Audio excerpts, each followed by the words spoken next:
we all go through seasons, so depending on how much I'm pouring into each bucket. But as of right now, I'm really focused on recovery and mobility and some foundational strength exercises, because I did get injured in January, knee injured, so I haven't been able to fully jump like I used to. So I'm really trying right now to focus on, whole food nutrition, red light therapy, meditation, mindset. I do a little bit of everything. It's hard to kind of put percentages because I am a really type A personality where I'm a go-getter. I like to do everything all in, to the point where sometimes I feel like I might be too obsessed with these gadgets and everything, to the point where I need to step away. I'm like, all right, let me spend some time with family. Let's go out, have some pizza. Let's take care of the other stuff. That there's a aspect to health where there's also relationship and being around family and community on that. But honestly, brother, I'm all in. I'm everywhere with my holistic approach to health.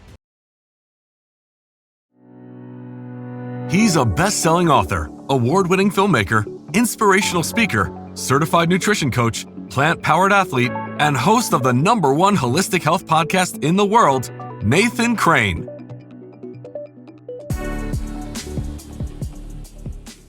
Hey, welcome to the podcast. I'm Nathan Crane, your host. I'm excited that you're joining me for today's conversation. Before we get started, I want to let you know about a very special offer I've got for you, my listener. If you're looking for a great tasting, nutrient-dense, high-quality protein powder to fuel your body, head over to plantpoweredathlete.com and get your plant-powered protein. I've got a 10% discount code for you. Just use Nathan Podcast.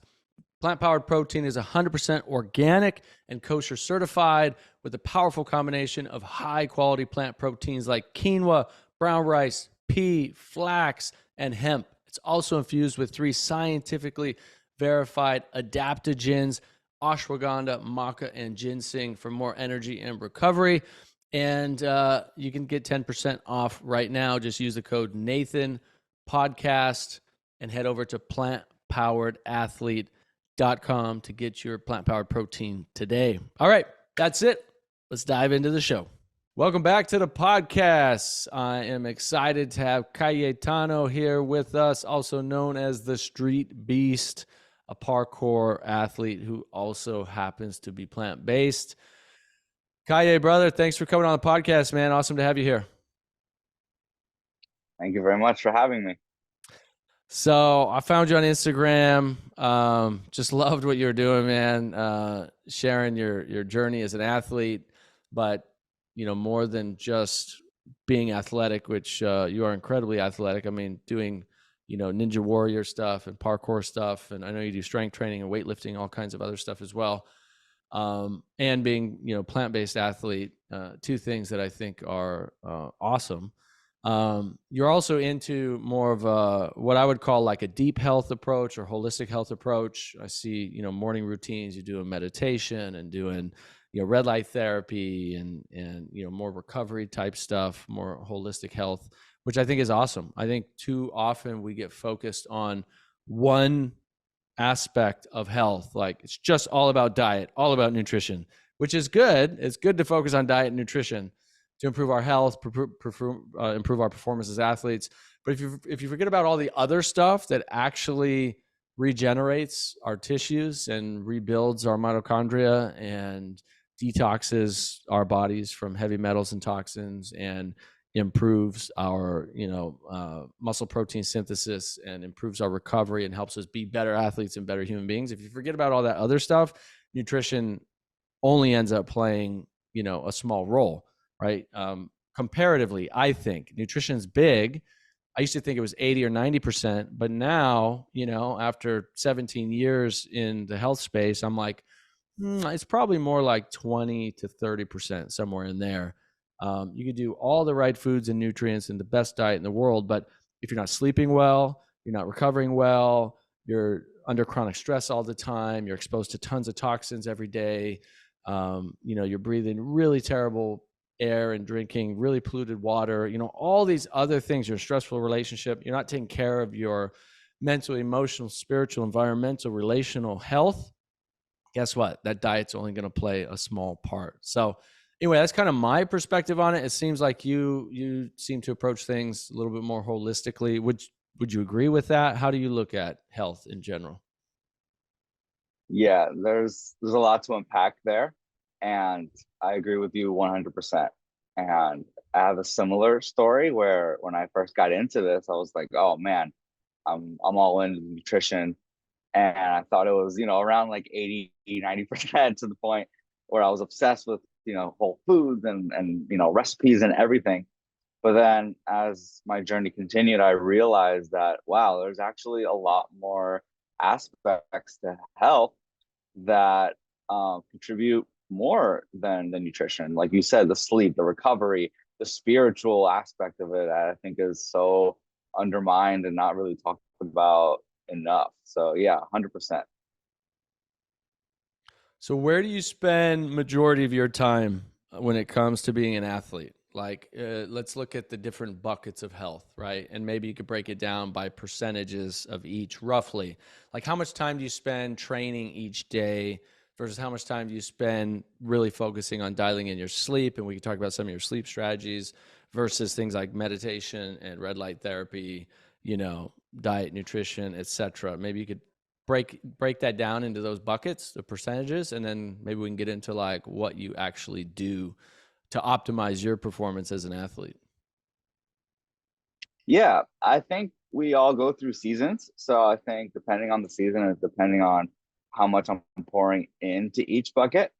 But as of right now, I'm really focused on recovery and mobility and some foundational strength exercises because I did get injured in January. So I haven't been able to jump on my knee injured. So I haven't been able to fully jump like I used to. So I'm really trying right now to focus on, whole food nutrition, red light therapy, meditation, mindset, sleep is, I do a little bit of everything. It's hard to kind of put percentages because I am a really like type A personality where I'm a go-getter. I like to do everything all in. So to the point where I sometimes I feel like I might be too obsessed with these gadgets and everything to the point where I need to like step away. I'm like, all right, let me spend some time with family. Let's go out. Let's have some pizza. Let's like, take care of the other stuff that, you can't you there's a aspect to health where there's also relationships and being around family and community that I think is my biggest weakness. So I'm also trying to focus on that. But honestly, brother, I'm all in. I'm everywhere with my holistic approach to health. That's awesome, man. What'd you do to your knee? With the cold and flu season here, it's critically important that we enhance and strengthen our immune systems. Yes? Would you agree? The problem is, though, that there's so much confusion out there when it comes to what actually works for our bodies and for our health. Well, I'll tell you what I used. I used Maison Beljanski's wellness products. Maison Beljanski's products are backed by science to not only help empower the immune system, but can support detoxification and contribute to our overall health. Coming from Europe, the all-natural Beljanski formulas are now available in the United States and are recommended by top doctors everywhere. A lot of the colleagues I work with, functional medicine practitioners that work with patients with all kinds of diseases, are recommending Maison Beljanski's products to their very own patients. As a special sponsor of this podcast, Maison Beljanski has included a very special discount offer for all of my listeners. You can get 15% off your first order using the promo code Nathan, and you'll always enjoy free shipping when you order 4 products or more. You can grab your wellness products today at maisonbeljanski.com. That's MAISONBELJANSKI, maisonbeljanski.com, and use code Nathan for 15% off. Hey, so if you've been following me for any time now, you know that I often talk about Helin 951, the nitrogen fermented organic soy drink. I first learned about it at an integrative cancer event years ago, and I've been taking this myself for a long time. It's so potent and it has a strong flavor. So I add their organic mint powder to it, and it's easy to take any time of day. I usually take it in the mornings.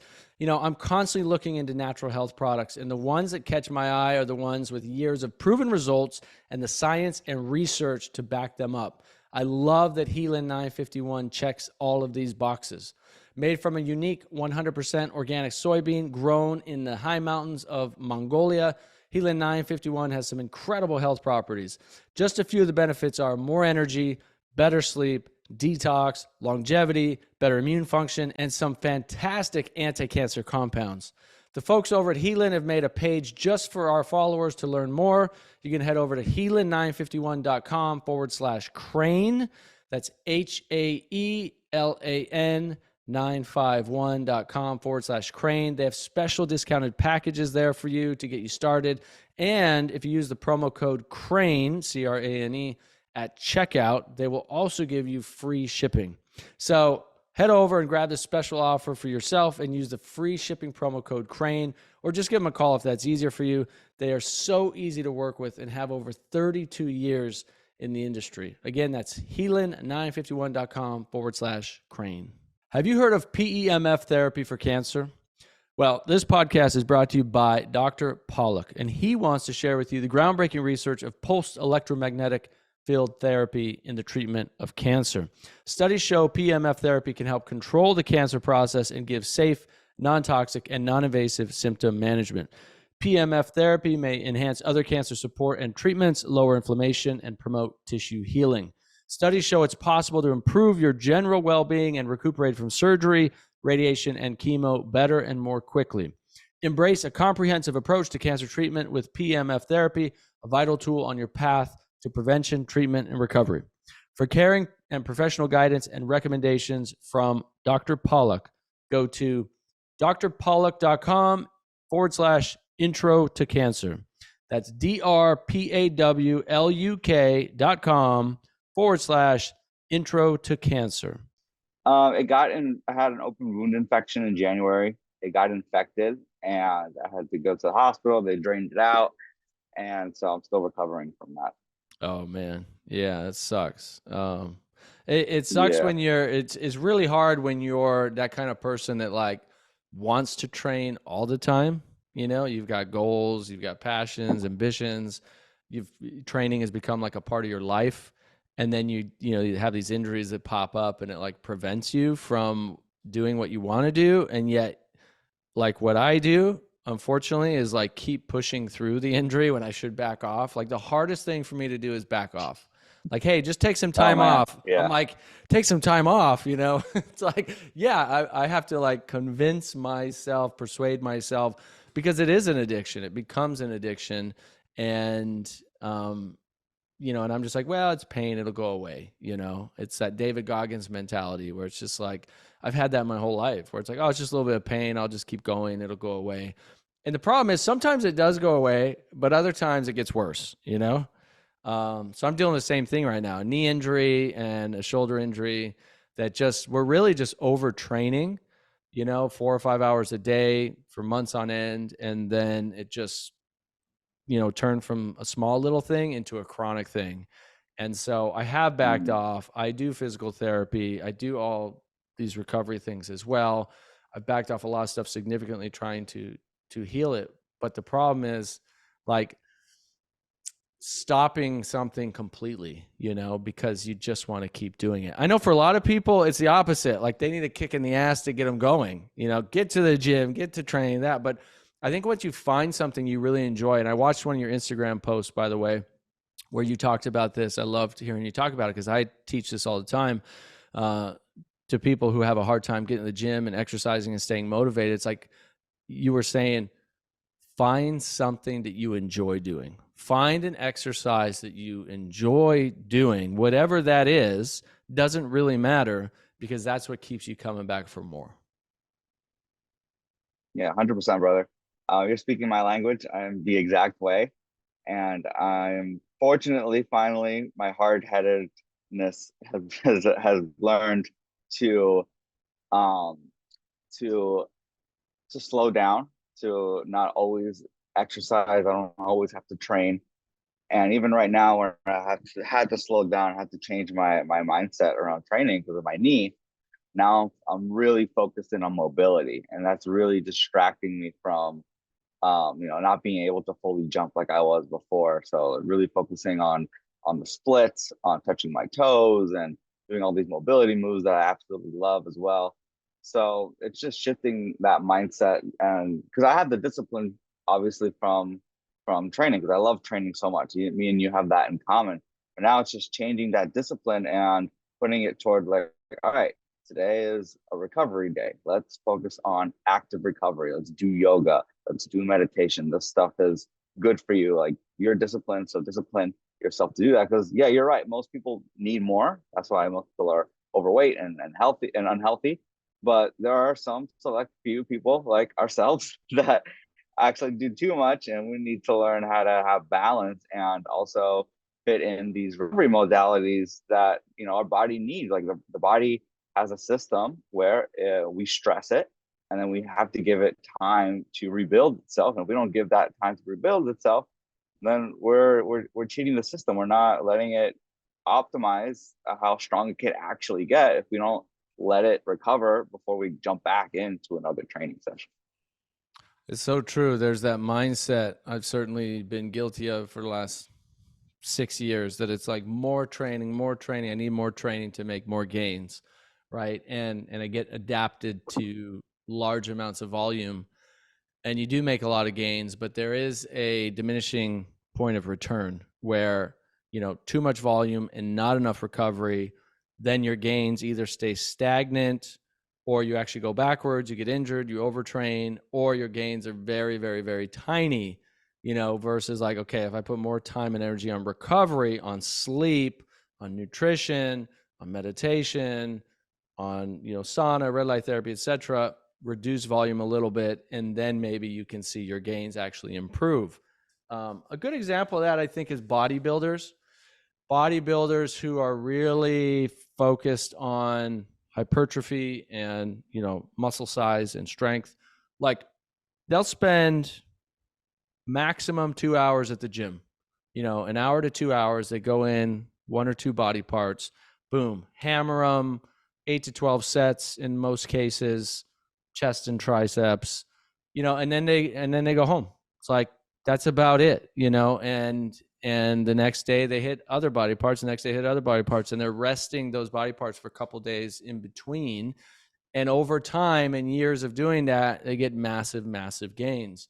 Now, there's the natural bodybuilders who, get great gains over time, who can optimize with diet, nutrition, and sleep and things like that. And then there's the unnatural, let's say I don't even like using the term enhance. It's the drugs, they're the drug users.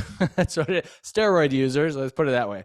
I think enhanced is too gentle of a term. It's like, nope, you're using drugs, you're using PEDs, Yeah. you're using steroids. Yeah. Like, that's what it is. It's not enhanced, it's steroids, it's drugs. I think people are enhanced when they're, actually enhancing their body through natural methods. Obviously, I'm biased towards natural, clearly. But, that's a good example, right? Where you get enough rest and recovery in between for body parts to actually recover, so that then that's where your body rebuilds and grows, obviously. But I've definitely been guilty of like just pushing to the point where it does become injury. And how old are you? I just turned 30. Okay, so yeah, you're figuring it out, younger than I have, in terms of, listening to the body and learning to back off when you need to back off. It's a valuable skill set to have, for sure. But so what does your mobility routine look like right now? And like, what have you seen in terms of benefits and gains and things like that? So I follow this gym in Australia called Unity Gym. Unity? And there's these two, yeah, Unity Gym. They don't post much new content anymore, but their old content, their old podcasts were really nice to go back to. There's these two Australian brothers that have trained under Ido Portal and a bunch of other mobility experts. And they've created programs. I was once a member a few years ago, so I went back to their programs. and they have a flexibility program that I just follow to a T. And I also supplement that with their they have a press to handstand program as well. But basically it's a bunch of loaded stretching. So for example, like when you go to touch your toes, instead of just doing that with your own body weight, you would actually hold on to a kettlebell. Like maybe, let's say you start off with like 25-pound kettlebell, then you slowly go down, and that kettlebell helps you get closer to touching your toes, for example. And you do reps like that. So it's called loaded stretching. I do a lot of loaded stretching and mobility. And one thing I've learned too is the difference between passive and active, because a lot of us just hold the stretch with our, but we should actually have active mobility as well. That's what's more functional, is flexing the muscle as we go through the flexibility movements to get strength in different ranges of motion. So really doing that, doing lateral lunges, Cossack squats have been really nice. Some yoga flows as well. I do I was gonna curse for a second. My bad. Oh, you're good. Oh, good. You're good. Yeah, you can say whatever you want. It's all good. Okay. I was gonna do the ass to grass squats with a weighted vest is nice. And then just sitting there for long periods of time, kind of putting that extra weight on you helps you stay there longer. So just different types like that. I tend to have tight hips, so I've been really focusing on just loaded mobility around that. And then also press to handstand. Apparently, there's a lot of mobility training as well around the hips and core. There's a lot of core mobility training around that. So that's what I've been focusing on. Yeah, the difference between active and passive stretching is pretty substantial. You know, my research on stretching has been more on people 50 and older. That's demographic that I've served, you know, the past decade plus in terms of helping with health outcomes. Now I'm working a lot more with athletes, but in the older demographics, you're, you know, just stretching at all, passive, active, you're doing loaded, you're doing where you're tensing the muscle as you go through it, hold it for 5 seconds, relax, deepen. I forget the name of what you call that. RFF PNF. stretch. What is that? PNF PNF. stretching. All of those things Yeah. have shown improvement as you age, and flexibility is one of the super important things you need to focus on as you age. People pull muscles easier, fall down and have trouble getting up, you know, lose balance, you break a hip, these kinds of things. So just having some additional range of motion, some additional flexibility as you get older can actually save your life. You know, I give a presentation on that, and it's super important. You'd be so surprised at how many people can stand on one foot for more than 10 seconds who are over 50. Oh my God, yeah. The numbers are really small. I just did a presentation on this, had about 400 people in the room. Most of them were 50 and older. And, you know, majority of people couldn't stand on one foot for more than like 20 seconds. And then we had our, you know, you could tell the people who were doing yoga, they were on one foot for 2 minutes. And, you know, one leg up and, you know, arms up and stuff like this. We made it fun. Yeah. Gave away t-shirts and prizes and stuff. But most people, so they lose balance. You lose balance and flexibility as you don't use it as you age. But also for athletes, having that more active range of motion, that more active stretch definitely helps prevent injury, right? It helps prevent injury and makes you more functional in the sense that whether it's squats or snatches or clean and jerks or gymnastics or what you know, parkour, ninja warrior stuff, or any other sport really. I mean, look at basketball, look at the way you move, soccer, you know, you're cutting, any, you know, tennis, you're turning, twisting, things like this. Having that extra range of motion that is active, meaning your muscles are used to, you know, tensing and tightening up as you're moving through that extended range of motion, absolutely helps prevent injury, but also gives you a better performance, gives you a better outcome, gives you more power and strength to be able to pull from, right? Yeah, if you have more access to more ranges of motion as an athlete, you can first off, you're less prone to injury. So if you're putting in yourself in awkward positions all the time, um, if you train in a range of motion regularly, your tendons and ligaments are stronger. So you have less prone to strains, tears, all that good stuff. So I put a high emphasis on mobility and definitely animal type movements, kind of like animal flow or primal type movements. I'll do squats, I'll do crawls, and I'll try to mimic some of these animals like spiders, bear crawls, monkey crawls, ape crawls, stuff like that. Put yourself on the floor again, because we're sitting constantly now in modern day, and we forget how to be on the floor. So people are so uncomfortable just sitting on the floor. They can't, as a child, it's so easy, but then as we grow up, we lose that ability. So and my job, I'm on the computer most of the time. So I try to sit in a lotus position all day if I can, or I get microdosing some squats here and there. But my mobility routine Micro is dosing high squats. I like emphasis. that. Yeah, yeah. If I feel like I've been sitting for too long, I'll get up and I'm like, all right, what can I do? Let me do some squats. Let me do some pull-ups, something quick just to get the blood flowing, just to get my joints into that range of motion and make sure that they don't forget to be active in those ranges of motion. So I think that's mobility is super important. That's awesome. Yeah, you mentioned Ido Portal earlier. I found him, I don't know, a handful of years ago and just geeked out on his channels, watching his stuff.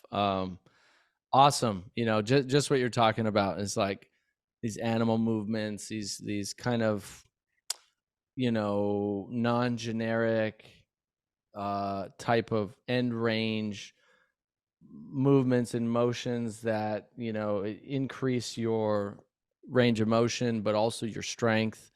And just watching his stuff is really cool. It's really inspiring, right? Like all the stuff that he can do and how he moves his body. And I think he worked with didn't he work with Conor McGregor at one point and kind of helped him um a few Yeah, years I don't know what back? their relationship was, but yeah, I think they worked together before one of his fights. Yeah, I think he was kind of just guiding him through some stuff and helping him, get better basically. Um, yeah, that's really cool. That's a big part of your routine. I definitely need to add in more of that. I've always like added in mobility like before I train and after I train. I think over the last couple of years, you know, mobility has always been important to me.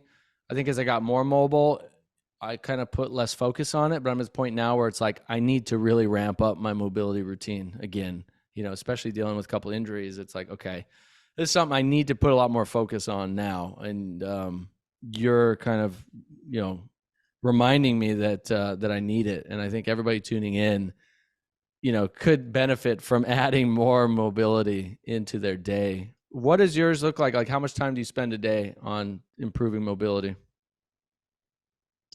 I'm actually trying to get better at it because I think it's super important, and especially for me that I'm sitting most of the time, even though I'm active. I Working wise, I'm always sitting. So in the morning, 100%. I'm either working out, and if I'm working out, then the first 10 to 15 minutes is basic mobility and animal movements. I call it monkey flow. So my program that I'm developing is monkey fuel, monkey flow, monkey mind. So I have just core exercises that I always do, that I really think are important for to always keep active and always have that in your tool set to be able to drop into a squat, to be able to do certain crawls, to be able to hang from a bar. So there's certain things that I like to do 10 to 15 minutes before a workout. And then if it's an active rest day, then I'll do probably an hour mobility in the morning. So in the morning, I always love to start my day. There's certain things I do right before, but part of my morning routine is movement, whether it's a workout or strictly like mobility. And then at night, if I'm not dead, I would usually do like I I'd like to do 20 to 30 minutes of mobility before that last hour of where I just relax before I go to bed. So ideally twice a day. Nice, nice. And then the microdosing throughout the day. If I feel like I've been sitting around for too long, then I might go for like a 10, 15-minute walk. And then in between there, I might do some squats, or I might do some pull-ups, I might do some handstands, something just to practice something. So the program you're developing, you said, is Monkey Fuel, Monkey Flow, and Monkey Mind. I think I understand the Monkey Fuel and Monkey Flow part. Excited to hear more about it as you develop that program. But the Monkey Mind part, I'm curious about, because in my kind of, training and experience with Buddhism, for example, the monkey mind is like a bad thing, right? The monkey mind is like the mind that's always all over the place, always living in the future, living in the past, suffering, too many thoughts, kind of the ADHD thing, all over the place. And in Buddhism, it's they teach to control the mind, use a stick and a leash. The leash is to kind of keep the monkey, or keep the mind from getting too far away, too straight into the future and into the past, which is really where most suffering happens, or all suffering happens, really, mental, emotional suffering. And the stick is to kind of guide it, right? It's like, all right, we go here, we go here, we go here. So in my training of the monkey mind, I'm like, okay, that sounds like a bad thing. But obviously you're talking about monkey mind maybe in a different way. What do you mean by that? The stick and leash analogy was cool. I never heard of that one. Yeah. So actually it's the same. I don't know if you've noticed, but when I train, I actually always wear a monkey on my pocket. Mm. It's a stuffed animal monkey, and I put magnets on his hands and I attach him to my pocket. So he always hangs on my pocket when I train, and they're really strong magnets, so he rarely ever falls off, no matter if I'm doing flips or whatever. And I started it because of the monkey mind. I had a sports psychologist talk about the monkey mind and how he thought it was affecting me a lot, because I have severe ADHD and I also have OCD. And I would always get into my head. Like, one of the biggest things whenever I were to perform in competitions, I would get in my own head. I would doubt myself like 5 minutes before I'm about to start competing or something. Be like, oh, what are you doing? You didn't train hard enough. You're not ready for this competition. Like, you can't, you're not supposed to be here. Like, you're an imposter, like all this stuff. And I would get nervous, and I would flop in performance because of my mind. But my training was so good. I was like, why can't I perform like I train? Why? And it was the monkey mind. I had a monkey on my shoulder, as you probably know the saying of the monkey mind. And the monkey was whispering in my ear all these things of doubt, of like, oh, doubt yourself. You're not supposed to be here. All this negative talk before I was on the starting platform. And when I realized, like, oh wow, yeah, that's what's happening. And if I just tell this monkey to shut up and like go away, I don't have to listen to you, I would regain my confidence again before performing or before doing anything that made me nervous. And I'm also very forgetful. So I came up with the idea of, why don't I wear a monkey while I compete, to remind myself that whenever I have any doubtful thoughts, it's just my monkey mind, and I can kind of just brush it off and then perform at my best. And so I started doing that, and it really helped. So whenever I would perform, I wear my monkey, and I would squeeze him sometimes. It helped me calm down, and I would just feel more relaxed, and I would have better performances because of that. So yes, that's the monkey mind. But also, I love the way monkeys move. When I train, I love to try to mimic movements of monkey. I think we come from the ape family, and we've lost a lot of these basic movements that we were meant to do, like crawl, jump, swing, hang, all of these things that we don't do anymore because we're on our phones or on our desk, on our computers, and texting and all this stuff. And I think if we can go back to a lot of these movements, we'll be healthier for it. So that's why that's the monkey flow part. The monkey mind is because the whole program is around monkey, and I like monkeys, but also to help find our monkey mind and clear ourselves from distractions, but then also trying to find what helps us get into flow, what helps us get into a meditative mindset. What can we do? I feel that movement fuel and mindset are three pillars that I really like to focus on. So the mindset pillar for me is, how can you find a mindfulness practice to become the best version of yourself, whether that's breath work, whether that's just basic meditation sitting, whether that's guided meditation from an app like Headspace or Calm, whether that's a meditative walk, whatever it is that can get you into that meditative space. Everybody, I feel like, is a little bit different, but, or even prayer, but finding some kind of stillness practice that gets you into your own mind. And that's what I think is really important. So finding that for everybody, that's part of that program, is finding what is your meditative space. How can you get into that mindset, into that daily stillness practice? Nice. I think that's important part of all of our lives as athletes, as just human beings, is having a meditation practice. I know it has helped me in my life tremendously over the last 17 plus years. I mean, dealing with addictions and traumas and abuse and healing from all of those things and childhood adverse events. Like, without meditation, I definitely wouldn't be where I am today, for sure. And all different kinds of meditation. I mean, chanting with Hare Krishnas and Sweat Lodge, singing and deep meditative prayer with Native Americans, and, meditating with Buddhist monks, and meditating in nature by myself for hours on end, trying all different kinds of things, Qigong and sound healing, all these different spiritual practices. I have found tremendous benefit and value in every single one of them.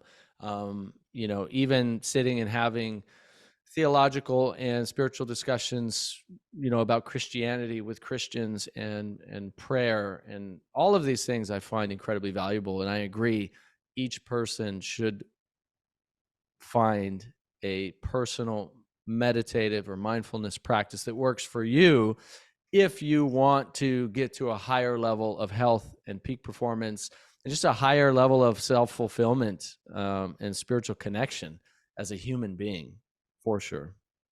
Yeah. Now, about the fuel. Oh yeah, go ahead. Sorry, I just wanted to touch lastly on the nervous system too. I think it's so important. I think mindset is the quickest way to affect the nervous system. Where, if you've heard of, I'm sure you have, of the audience, the parasympathetic nervous system and the sympathetic nervous system. In modern world, we're constantly in sympathetic. We're constantly firing our cortisol, and it's the issue to a lot of our, it's the problem. It's chronically elevating our cortisol all day is not good for our bodies. And having a meditative practice can help control that and get us more into that parasympathetic state. And learning how to go between sympathetic to parasympathetic is a huge skill set for mental health in general.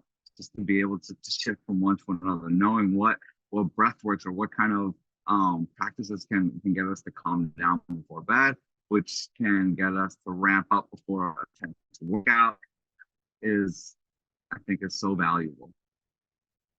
100%. Now, shifting to the fuel part, what does your nutrition look like, and how have you kind of optimized it over the years to support you as an athlete?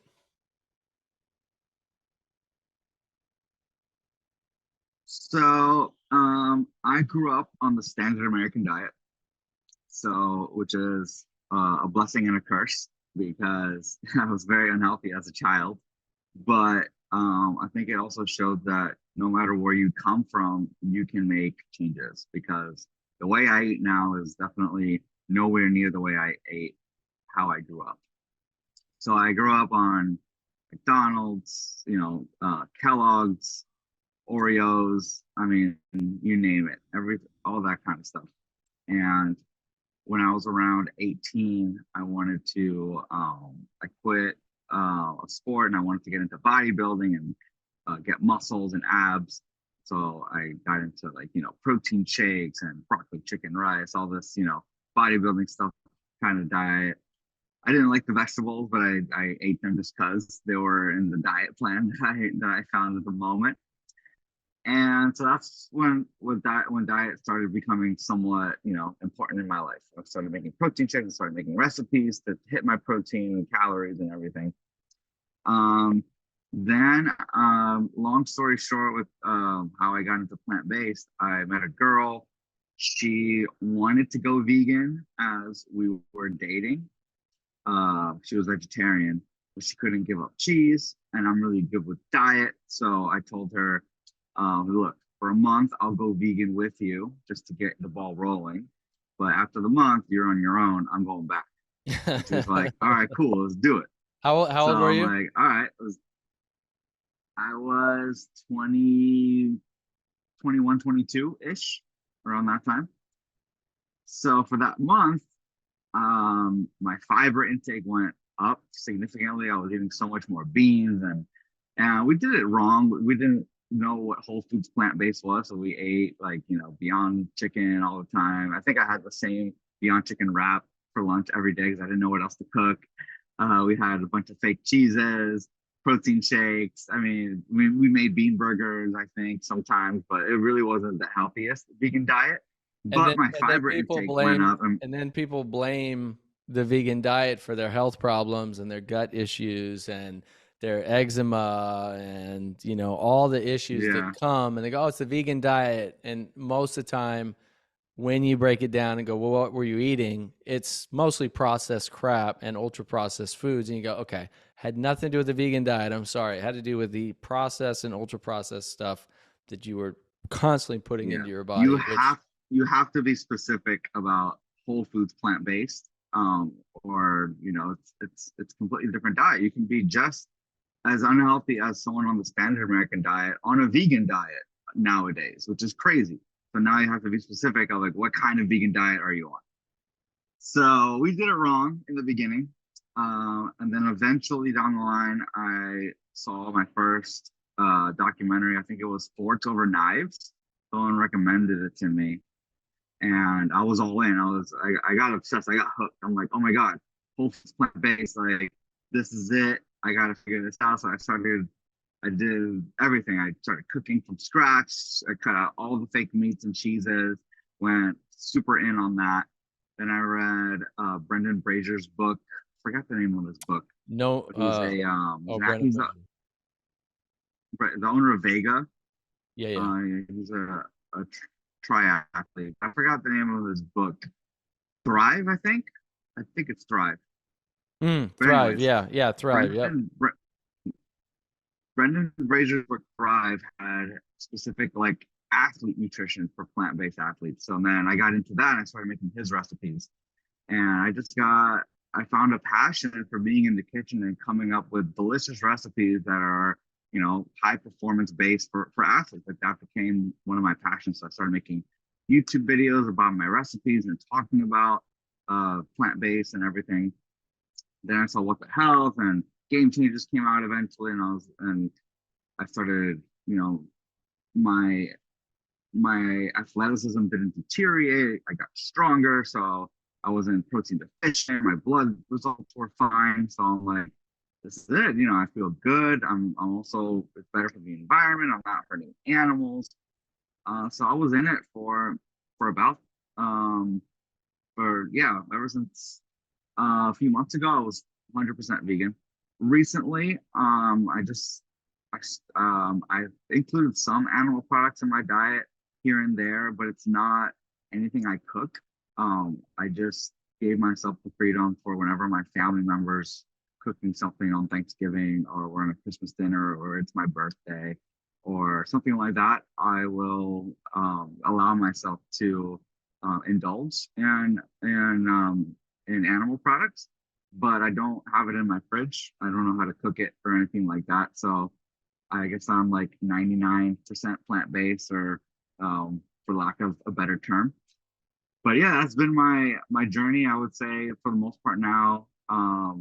I've been through the Whole Foods plant-based 100%. I've been through the junk food vegan a little bit. I've been through a balance of both.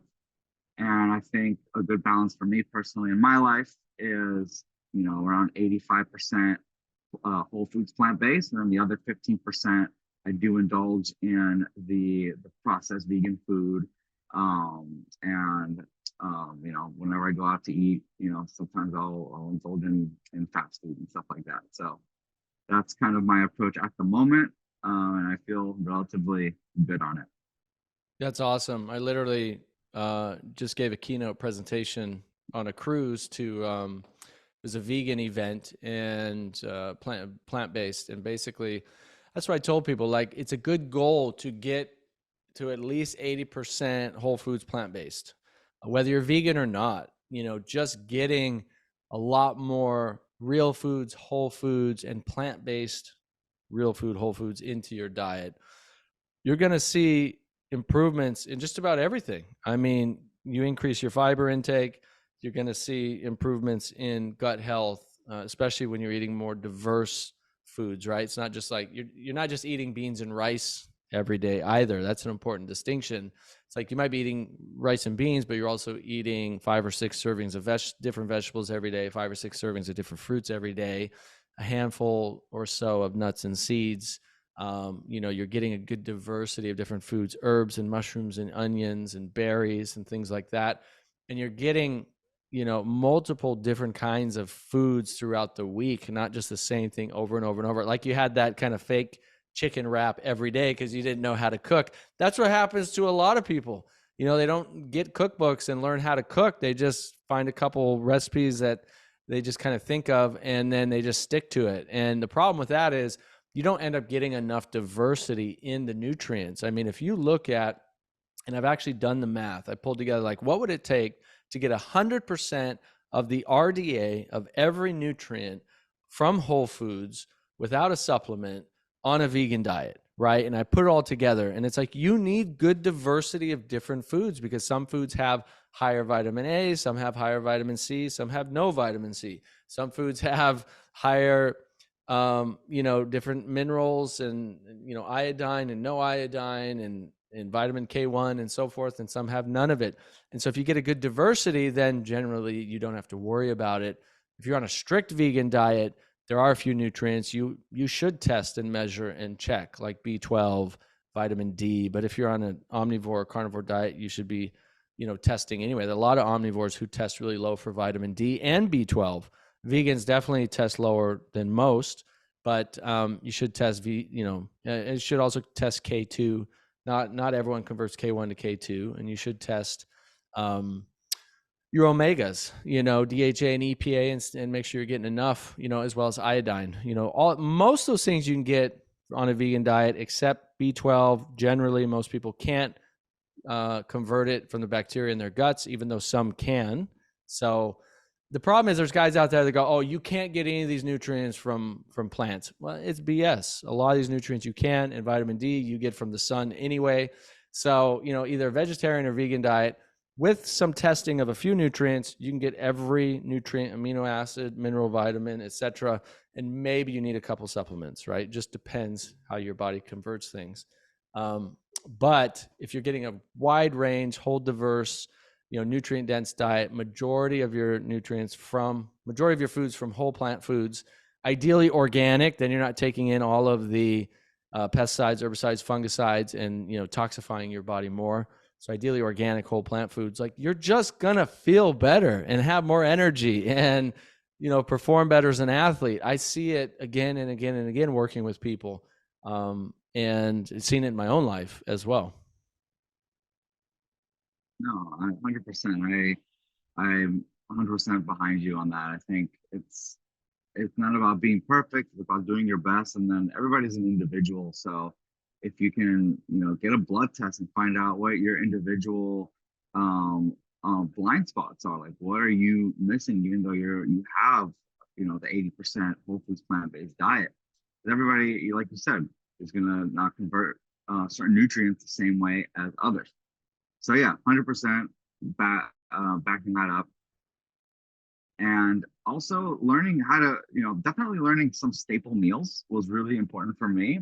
And so what I do personally is I have, like, I've learned to rotate some breakfast ideas, and then I have lunch and dinner kind of like in the same category, and I like to rotate those recipes throughout the week.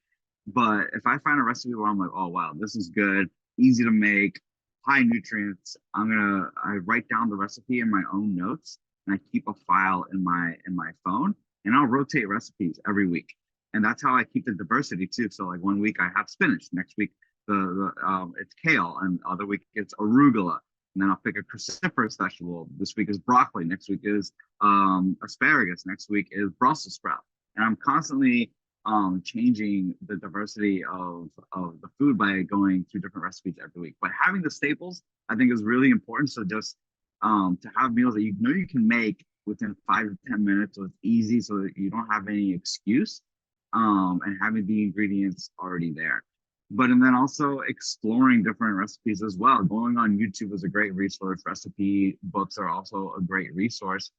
And finding out, for me personally, I think the biggest revelation for me was, I don't think I have actually personally. I know there's people that actually do like the taste of meat, but me personally, I don't think I actually do like the taste of meat.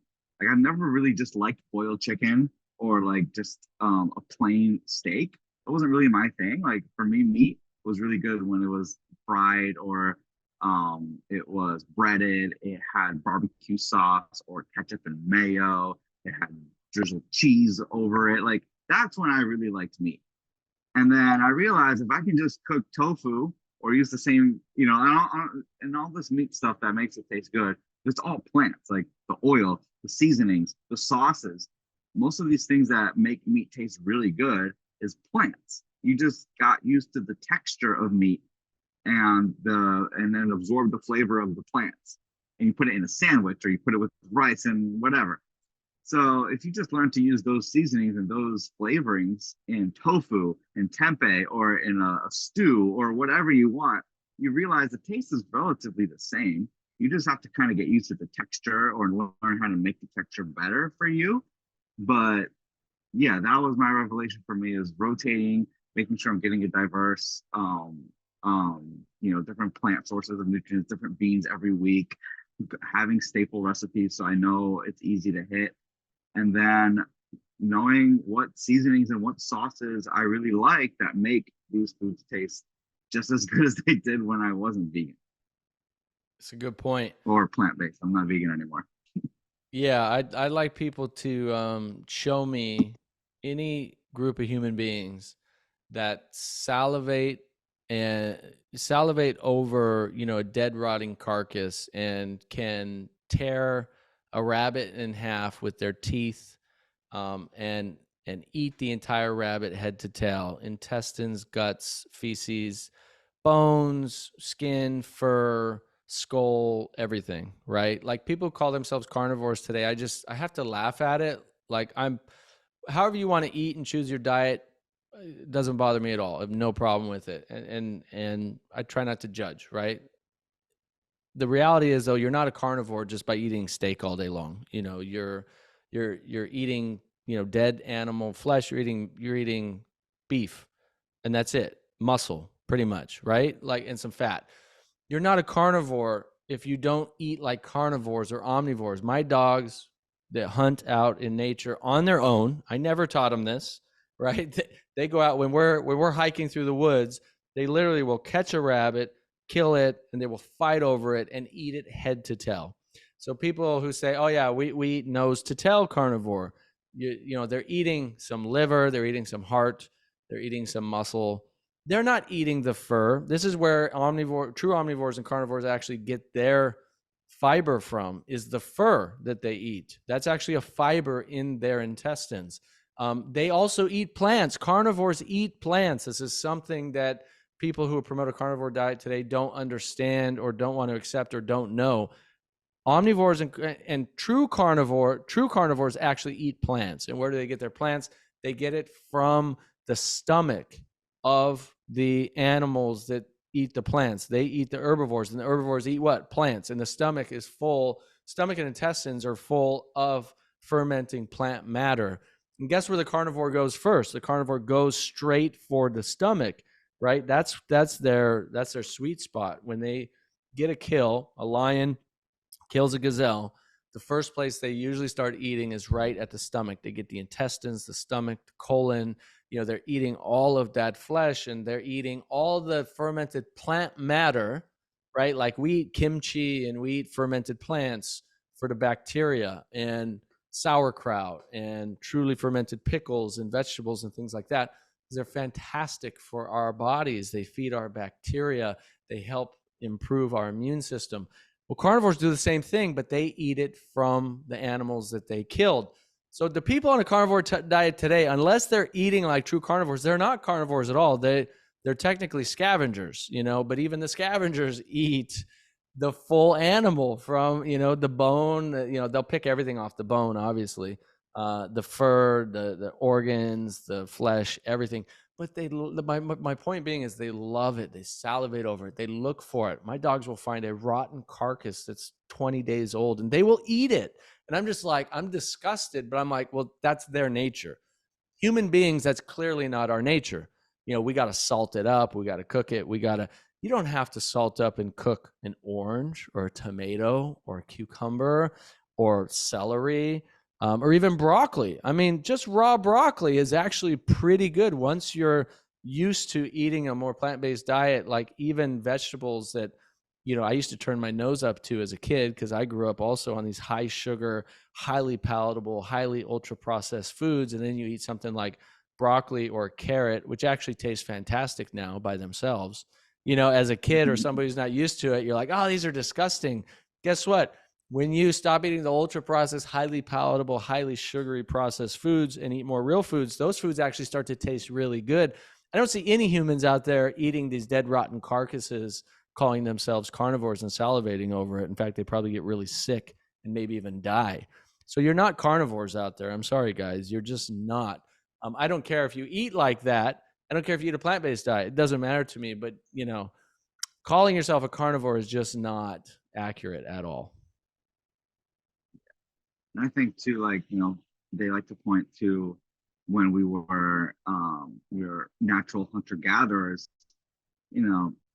I think they only lived like 30, 40 years was their expected lifespan. So yeah, they survived on meat, but they didn't thrive. If you look at people who are thriving, who's living the longest, healthiest lives, the blue zones are on plant-based diets, so I think that speaks to what we're actually meant to eat. And, we come from the ape family. Apes are herbivores. They are plant-based. We are designed to eat plant-based. That's what we thrive on. We can survive on meat, of course. We can survive on a lot of things, but doesn't mean, but we're not going to live very long. We're not going to thrive for a long time. Our bodies are eventually going to break down. They're very resilient to what we put in our bodies for a long time. But over time, then we develop this. That's why we develop a lot of these diseases, for sure. Yeah, I agree. I think a lot of the indigenous communities that die really young, a lot of that has been kind of cleaned up from basically basic sanitation. But to your point, because a lot of those diseases, a lot of people, a lot of them die really young from basic infections that now we have simple solutions for, or things like that. But even so, if you look at anthropology and you look at majority of historians agree that most indigenous communities that have lived on planet Earth for many, many thousands of years, go back hundreds of thousands of years to hunter-gatherers, most of them agree that only about 30% of their diet came from animals and 70% came from plants, came from fruit and honey and tubers, came mostly from the gathering, because it was very, very difficult to go out and find and kill an animal. I mean, anybody who's ever gone hunting before knows how, even with a gun, back then, even way back then, they didn't even have bows and arrows, it was spears.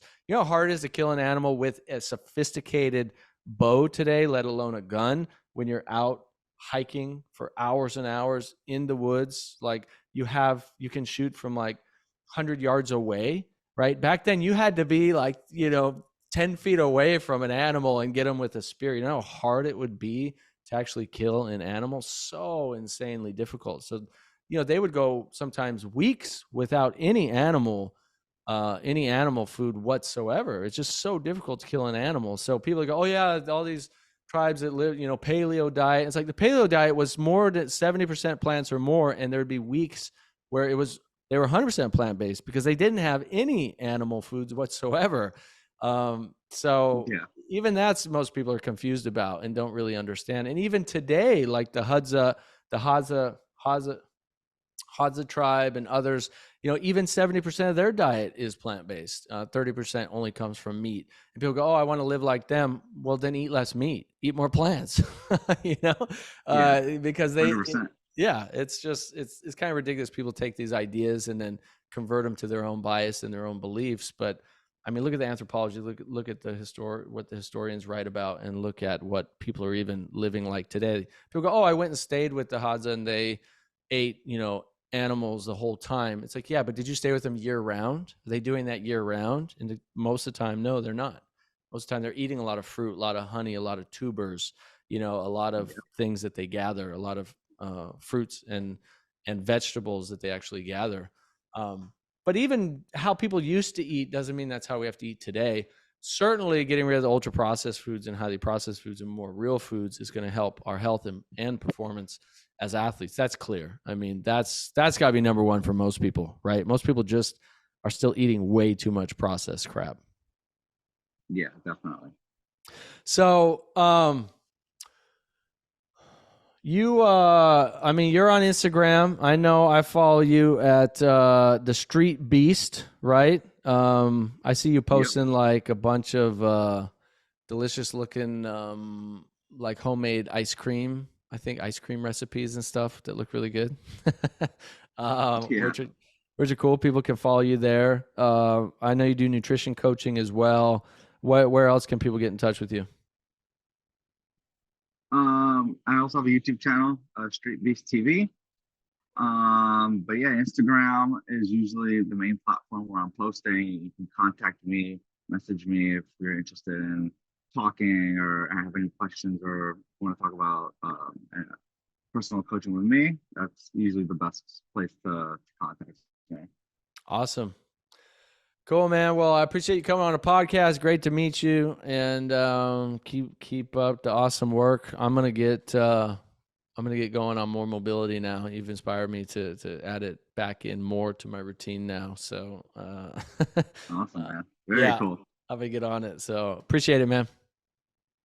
All right, thanks for having me. All right, take care. Thank you for listening to the Nathan Crane Podcast. Please make sure to subscribe and share this on social media. Then head over to nathancrane.com for your free ebook. So when we're talking about, what are these underlying causes and conditions of these chronic diseases, cancer, diabetes, heart disease, they all have very similar, if not identical, causes. And that's the thing, is when we get to the root cause of these diseases, we can not only prevent these diseases from ever happening, but empower our bodies to heal from them. In every one of our cells, we have tens and hundreds of thousands of chemical reactions that are happening every second that are cycling back and forth. And it's like sort of a yin and yang. And, for me, the soul's purpose is evolution. It doesn't care about comfort. It cares about evolution. And so I think so long as we are following our soul, then we will evolve. And I think what sometimes blocks us from living our purpose, from manifesting that next level of our expression, is we have not evolved. There is also time for letting go all the expectations and relax and just breathe and be grateful for what you have achieved.